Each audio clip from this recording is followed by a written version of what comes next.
Praise the Lord. எல்லோரும் எப்படி இருக்கீங்க? பை காட்ஸ் கிரேஸ் நீங்கள் எல்லோரும் நல்லா இருக்கீங்க நான் நம்புகிறேன். ஆண்டவர் நாமத்துக்கே மகிமை உண்டாவதாக. ஸோ ஆண்டவர் இன்னைக்கான வார்த்தை என்ன பேசுகிறார் அப்படின்றத நம்ம பார்க்கலாம். யோவான் எழுதின சுவிசேஷம் 4வது அதிகாரம் 14வது வசனம். ஸோ என்னன்னு படிக்கலாம். 13, 14, பட் 14 ஃபஸ்ட்டு நம்ம படிப்போம். But whoever drinks of the water that I shall give him will never thirst, but the water that I shall give him will become a fountain of water springing up into everlasting life.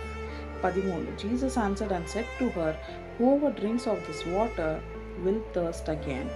So ஆண்டவர் உலக காரியமான தண்ணீரை பற்றி பேசவில்லை. இது ஒரு சமாரியன் ஸ்திரீட்ட ஆண்டவர் பேசுகிறதான வார்த்தை இங்கே நம்ம படிக்கிறோம். ஓகேயா? ஸோ அந்த தண்ணீரை நம்ம தண்ணி வீட்டில் இருக்கிற ட்ரிங்கிங் வாட்டர் நம்ம குடித்தா மறுபடியும் நம்மளுக்கு தாகம் எடுக்கும். அந்த பாடிக்கு ஏற்ற மாதிரி மறுபடியும் நம்மளுக்கு தாகம் எடுக்கும். பட் ஆண்டவர் இங்கே பேசுகிறதான என்ன வார்த்தைனா, உலக பிரகாரமாக இருக்கிற அந்த தாகத்தை குறித்தல்ல, பட் இந்த வார்த்தையை குறித்து ஆண்டவர் நம்ம இடத்துல பேசுகிறாரு. ஸோ இந்த வார்த்தை என்னமா இருக்கணுமா, நித்திய ஜீவன் நீர் ஊற்றாய் நமக்குள்ளே இருக்கணும். இங்கே கிளியராகவே போட்டிருக்கு, will become a fountain of water springing up into a everlasting life அப்படின்னு சொல்லிட்டு. ஸோ இந்த வாட்டர் என்ன, இப்போது இந்த வார்த்தைக்காக தாகம் நமக்குள்ளே இருக்கணும். தண்ணி தாகம் எடுத்தால் சம்மரில் ஸ்பெஷலி ரொம்ப பேர் சஃபர் பண்ணுவாங்க.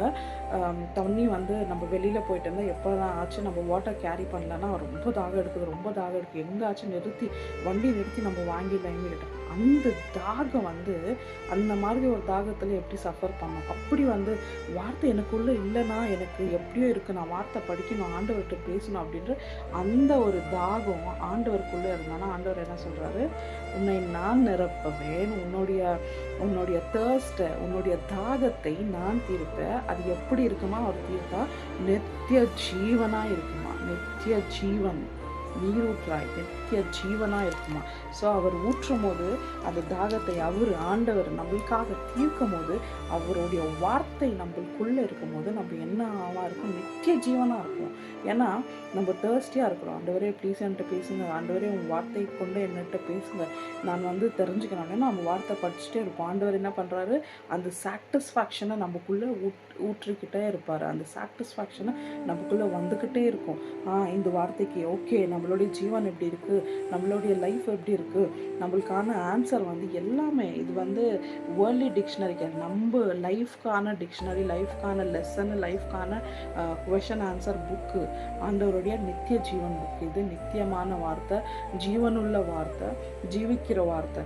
ஸோ அதுக்குள்ளே நம்மளுடைய தேர்ஸ்ட் ஆண்டவருக்குள்ளே இருக்கணும். அப்போ ஆண்டவர் கண்டிப்பாக நம்மளை நிரப்புவார், அவருடைய வார்த்தையால் நிரப்புவார். அந்த தேர்ஸ்ட் எல்லாமே ஆண்டவர் மேலே இப்படி வைக்கும். நம்மளுக்கு தண்ணி தாகம் எடுக்கிறப்பெல்லாம் இந்த வார்த்தையை நீங்கள் ஞாபகம் பண்ணிக்கோங்க. நம்மளுக்கு நிறைய தண்ணி தாகம் எடுக்கு இல்லையா? ஸோ இப்போலேருந்து அந்த வார்த்தையை நீங்கள் இந்த வார்த்தையை ஆண்டவர் கொடுத்த இந்த வார்த்தையை ஞாபகம் பண்ணிக்கோங்க. அப்போ கண்டிப்பாக நம்ம பைபிள் படிச்சுட்டே இருப்போம். ஆண்டவர்கிட்ட ஒரு நிறக்கமான ஒரு பயங்கரமான கனெக்ஷன் நம்ம வச்சுக்கொண்டோம். ஓகே?